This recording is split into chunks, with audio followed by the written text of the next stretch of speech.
मेरा दिल ना गवाह नहीं दे रहा है कि ये सब कैसे मुमकिन हो सकता है। जो मतलब दिल में ना मेरे घबराहट सी हो रही है, बहुत बेचैनी होती है, मुझे बहुत परेशान होती है। कभी कभी सोते सोते ना मेरी आँख खुल जाती है और मैं घबरा जाती हूँ। फिर मेरा उनका ख्याल आ जाता है, मैं सोचती हूँ भगवान क्या हो गया ये। गाइस नमस्ते, जय श्री राधे कृष्णा। कैसे हो आप सभी? आई होप आप सब अच्छे हो। तो मैं भी ठीक हूँ गाइस। तो आज जो है मैं आपसे बोलना चाहती हूँ कि मतलब मैं किससे शेयर करूँ। मेरे दिल में ऐसी बातें हो जाती है ना, जो मेरे घर वाले भी फोकस नहीं करते हैं, बल्कि कोई भी नहीं करता है। लेकिन मेरे को ना कभी कभी इतना टेंशन होती है ना, और कभी कभी जब रात को ना कुछ ख्याल आ जाता है अचानक, ज़्यादा मतलब सोच लो उस चीज़ के बारे में ना, तो बहुत दुख लगता है। इतना ख्याल आता है उस चीज़ के बारे में कि मेरे हस्बैंड के साथ ना एक्सीडेंट तो नहीं हुआ, एक्सीडेंट का ये बहाना है। ऐसा लग रहा है कि उनके ऊपर किसी ने वार किया है, या फिर उनको किसी ने मतलब ऐसा कर दिया कि मतलब कोई उनके पीछे लगा हुआ था, जो कि लग रहा है कि हाँ भाई कोई किसी ने उनके ऊपर पीछे से वार किया गया। ये मुझे ऐसा ऐसा ख्याल आता मन में।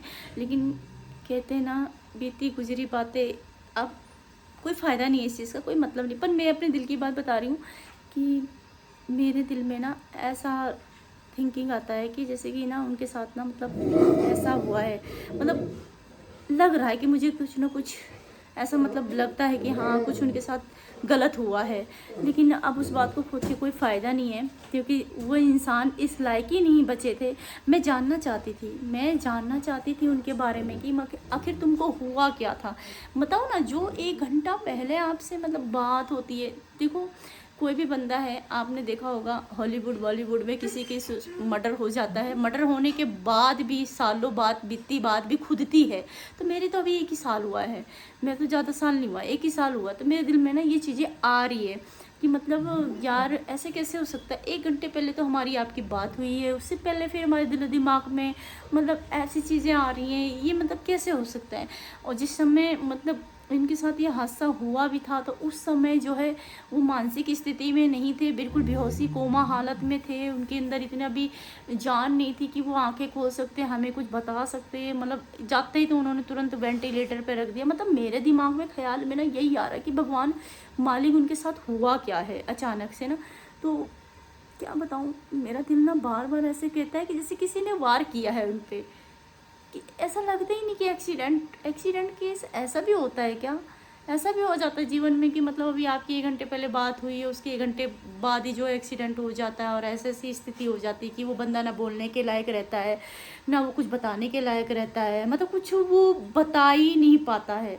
मतलब मेरे दिमाग में ना ऐसी ऐसी चीज़ें चलती रहती है, जो कि मैं अपने दिमाग को भी कहती हूँ कि यार ये चीज़ें गलत है। अब इस इन बातों का कोई फ़ायदा नहीं है ला करके, क्योंकि जब वो थे ना तब भी मैंने कोशिश किया था कि मैं कुछ करूं। पर लोगों ने मुझे, वहाँ के सभी लोगों ने यही बोला, नहीं एक्सीडेंट हुआ, ये गाड़ी ऐसे चला रहे थे। सारी कमियां मेरे पति की निकाल रहे थे वो लोग भी ना, मेरे हस्बैंड की कमियां निकाल रहे थे उस टाइम पे कि ये ऐसे करते हैं वैसे करते हैं। लेकिन वही इंसान जो कमी निकाल रहा था ना, वही एक दिन उनकी बहुत तारीफ करता था, हर जगह मेरे पति की पक्ष भी लेते थे। पर मेरे समझ में नहीं आया यार कि सच क्या है झूठ क्या है, मुझे समझ में नहीं आया अभी तक। जब मैं कभी कभी उनकी चीज़ें देखती हूँ ना, वो चीज़ें मैं अपने सामने खोलती हूँ ना, तो मुझे कभी यकीन ही नहीं होता कि आपके साथ ऐसा हुआ है। मुझे अभी भी नहीं लगता है कि मेरे हस्बैंड मेरे साथ नहीं है। मेरे हस्बैंड ऐसा है, अभी लगता है मेरे को ड्यूटी पे हैं। मेरे को लगता है कि मेरे हस्बैंड अभी ड्यूटी पे हैं। आप यकीन नहीं मानोगे, मेरे दिल में यही आता है। लेकिन जब मैं और गहराई में जाती हूँ ना, तो मुझे ख्याल आता है यार, तू जिसके लिए परेशान हो रही है ना, जिसके लिए तू रो रही है ना, जिसके लिए ये सब कर रही है ना, वो तेरे साथ नहीं है, वो तेरे साथ नहीं है।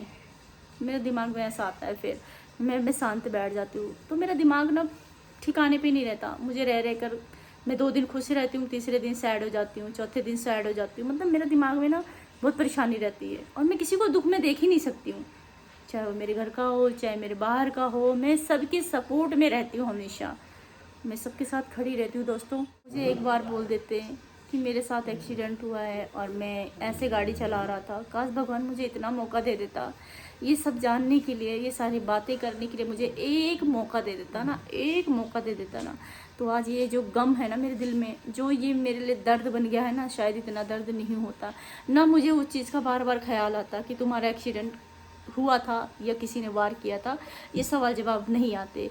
लेकिन भगवान ने मुझे ये मौका ही नहीं दिया। और मैं बताऊँ आपको, मैं जब सोचती हूँ ना तो कसम से बता रही हूँ, मेरे आगे रोने के अलावा कुछ नहीं होता।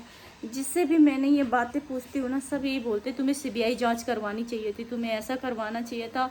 लेकिन उस टाइम तो माहौल कुछ और ही था। उस टाइम जब ऐसा था तो बहुत दिल दुखता था कि आखिर मैं क्या करूँ, मैं अकेली क्या करूँ। मेरे घर में कोई भी तेज नहीं था, मेरे घर में सब सीधे सीधे। क्या कभी किसी के साथ भगवान ने कभी ना करा ऐसा, तो कभी जो मेरे हस्बैंड के साथ हुआ है ना, वो कभी किसी के साथ भगवान, हमने ऐसा दुख दर्द देखा भी नहीं था, सही बताऊँ तो बहुत सारी चीज़ें हैं कहने के लिए।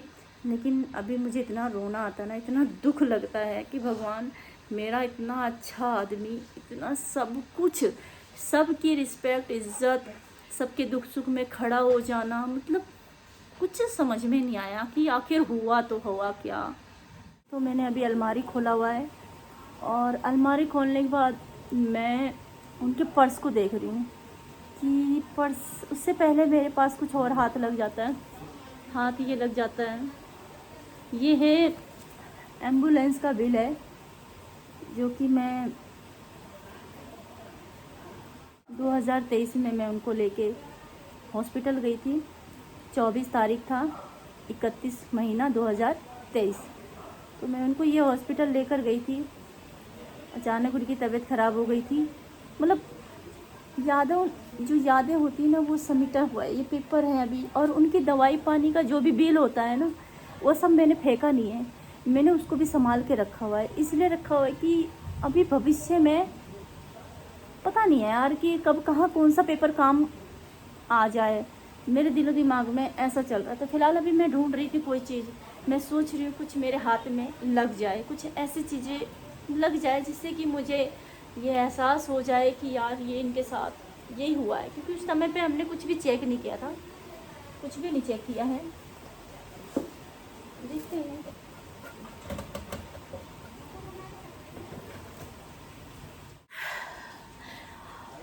पहले मैं कहीं जाती थी दोस्तों, तो मुझे ना मेरे हस्बैंड तो अक्सर बाहर ही रहते थे। और पहले जैसे मैं कहीं जाती थी तो मतलब उनसे फ़ोन पे कॉल पे बात होती रहती थी, या फिर कुछ ऐसी फ़ोटोज़ वगैरह उनकी मेरे साथ रहती थी। जहाँ भी कहीं इंटरव्यू देने जाती थी या मतलब कहीं भी कुछ ऐसा मतलब ज़रूरत पड़ती थी उनकी, तो वो मेरे साथ हुआ करते थे। लेकिन आज इस समय ऐसा आ गया है कि मैं किसी भी कार्य में हाथ रखती हूँ तो वहाँ पे पूछा जाता है आपसे कि पहले तो पूछते हैं अनमैरिड, मैरिड या unmarried. I am married. Married के बाद पूछते हैं हस्बैंड क्या करते हैं। पहला सवाल उनका ये होता है कि हस्बैंड क्या करते हैं। उसके बाद मैं बोलती हूँ वही जो सच्चाई है, मैं वही बात बोलती हूँ कि हस्बैंड नहीं है मेरे। तो वो बोलते हैं क्यों, क्या हुआ, एनी प्रॉब्लम, दिक्कत, सब पूछते हैं। तो मैं बोलती हूँ जी हाँ मेरे साथ वो हैं बट अलग रूप में हैं। तो बोलते हैं कैसे, तो मैं बोलती हूँ मेरे साथ मेरे हस्बैंड की डेथ हो गई है, तो उनकी डेथ सर्टिफिकेट मेरे साथ होता है। तो मैं जहाँ भी जाती हूँ इसी को ही लेकर रखती हूँ। पहले उनकी फ़ोटो थी, फ़ोन कॉल था उनका साथ में, पहले बहुत सारी चीज़ें हुआ करती थी, बट अब जहाँ भी जाती हूँ वहाँ ये डेथ सर्टिफिकेट लगता है। ये डेथ सर्टिफिकेट है, ये लगता है। ये देखो, इंसान बोलते हैं ना लोग कि भूल जाओ, पुरानी जर्नी छोड़ दो। देखो, इंसान हमारे बीच से ज़रूर चला गया है, ठीक है, इंसान हमारे बीच से ज़रूर चला गया है, लेकिन उसकी चीज़ें आज भी काम आती हैं। उसकी चीज़ें हर जगह मौजूद होता है, उसका नाम हर जगह चलता है, हर जगह लगता है। ऐसा नहीं कि मैं अपने हस्बैंड के बिना रह रही हूँ तो मेरे हस्बैंड का कोई भी चीज़ मेरे काम नहीं आ रही। नहीं, मेरे हस्बैंड का हर चीज़ मेरे सामने साथ साथ चलती है, साथ साथ लगती भी है। जहाँ मेरी फ़ोटो लगती है बस वहाँ उनकी फ़ोटो नहीं लगती है। हाँ, उनका डेथ सर्टिफिकेट हर जगह लगता है, हर जगह। बच्चों का स्कूल हो गया, बच्चों का कोई भी ऐसी चीज़ नहीं है कि जहाँ उनके नाम ना आता हो और जहाँ उनका कोई काम ना होता हो। उनका हर जगह नाम चाहिए होता है। हाँ, लेकिन ये पहले था कि जब वो थे तब उनका नाम यहाँ आता था कि हाँ वो साथ में हैं, तो फ़ोटो लगती थी। आज उनकी डेथ सर्टिफिकेट लगती, तो बहुत सोचने वाली बात है। सब कहते हैं कि उनको भूल जाओ, पुरानी जर्नी मतलब भूल जाओ और याद मत करो, ऐसी चीज़ों को छोड़ो, वो वापस नहीं आएंगे। मुझे पता है वो वापस नहीं आएंगे, लेकिन क्या है ना, उनका नाम आज भी चलता है।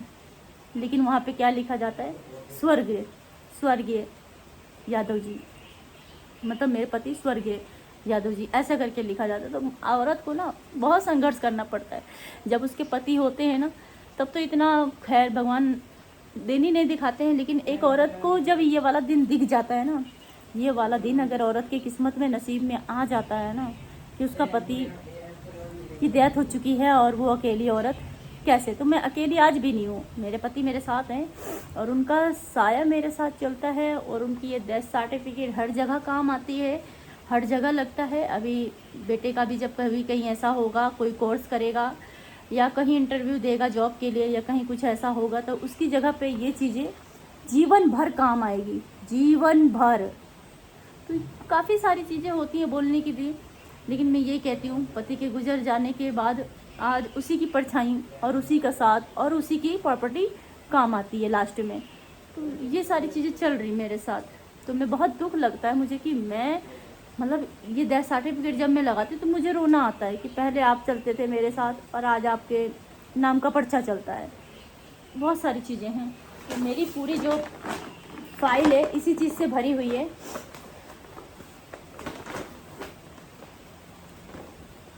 पता नहीं क्या क्या कितनी फॉर्मेलिटी पूरी करी है मैंने उनके जाने के बाद। वो जब जिंदा थे तब तो बिस्तर पे थे, तो मैंने दुख का सामना किया ही किया। आज उनके गुजर जाने के बाद भी मैंने इन कागजात को बनाने के लिए भी कितना पापड़ बेले, मैं कितना भागा दौड़ी करी, कूट कचहरी, कहाँ कहाँ नहीं गई, किस किस के ऑफिस में नहीं गई मैं ये कागज़ कंप्लीट करने के लिए। अब ये पूरा दोनों बच्चों के भविष्य तक का जो है, भविष्य तक जो है ये कागजात काम आएंगे।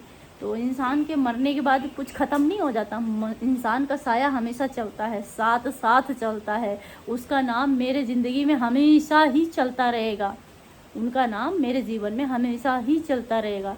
मैं चाहकर भी मिटा नहीं सकती, मैं चाहकर भी वो यादें समेट कर रख सकती, लेकिन भुला नहीं सकती मैं। बहुत मुश्किल होता है दोस्तों, एक औरत की ज़िंदगी बड़ी संघर्ष भरी हुई होती है, पता है। उसका पति अच्छा नहीं मिले तो वो अलग अलग रोती है, अगर उसके पति अच्छा मिल जाए, अगर उसके पति के साथ में कोई अनहोनी हो जाए, जैसे कि मैं ही हूँ, मेरे भी क्या शौक़ थे, मेरी भी क्या इच्छा थी, लेकिन देखो मैंने मांगा था कुछ और, मिल गया मुझे कुछ और। मैंने सोचा था कि जीवन में मैं अच्छे से मैं अपने पति के साथ घूमूंगी फिरूंगी और एक जो कहते हैं ना कि अच्छी सी ज़िंदगी, अच्छी सी लाइफ जीऊँगी मैं। बहुत कुछ अरमान थे मेरे दिल में, लेकिन कहते हैं ना कुंजन लम्हों में वो ख़त्म हो गया, कुछ भी नहीं कर पाई मैं। जब तक को परिवार को संभालो, परिवार देखो, ससुराल देखो, ससुराल में सबको समेटो, देखो सुनो, फिर उसके बाद जो है कहीं जाके अपनी स्टोरी शुरू होती है कि चलो अब मियाँ बीवी एक से रहेंगे, राजी खुशी रहेंगे। फिर नौकरी के चक्कर में दूरियाँ इतनी हो गई, मुश्किल से 3 साल साथ में रहे। उसके बाद में ज़िंदगी ऐसी हो गई कि बस मैं यहाँ वो वहाँ, कभी मौका ही नहीं लगा किसी को अपने दिल की बात कहने को। हमारे तो दिल की बातें भी बहुत कम रह गई। तो मेरे दिल और दिमाग में यही बात आता है, यार काश भगवान ने मुझे एक मौका दे दिया होता, मैं अपने पति से जी भर के बात कर लेती। मैं उनको इसीलिए भी ठीक करना चाहती थी, बस एक दिल में मेरी ये चल रहा था कि यार मैं ना अपने पति से पूछूं कि तुम्हारे साथ ये हादसा कैसे हुआ, क्योंकि मैं अपने घर में सबसे ज़्यादा तेज हूँ। तेज बोले तो मैं इन्हीं चीज़ों में, मैं दुख तकलीफ में हर किसी के दुख सुख में खड़ी हो जाती हूँ। मुझे लगा था कि यार मैं अपने पति की मैं सेवा करूँगी, दिन रात एक कर दूँगी। मैं सोचती हूँ मेरा पति बताएगा आज मेरे को कि मेरे साथ एक्सीडेंट हुआ है या कुछ और हुआ है, किसी ने वार किया है, क्या किया है। मैं ये जानने के लिए पूरे 9 महीना में उनके साथ लगी रही, लड़ती रही। लास्ट में अंजाम आखिर वही हुआ कि वो मुझे बता नहीं पाए और मैं अपने दिल की बात उनसे कह नहीं पाई। बहुत कोशिश किया कहने की, लेकिन जो 1 घंटे बात हो गई थी मेरे पास, वही चीज़ें थी। उसके फिर कभी बस एक ही चीज़ का अफसोस है, बस भगवान से मुझे एक ही शिकायत है कि मालिक एक बार मौका देना चाहिए था आपको। सारी ज़िंदगी मुझे इसी चीज़ का अफसोस रहेगा कि मैं उनसे बात नहीं कर पाई। बस इसी चीज़ का मुझे सबसे ज़्यादा अफसोस रहेगा फ़िलहाल।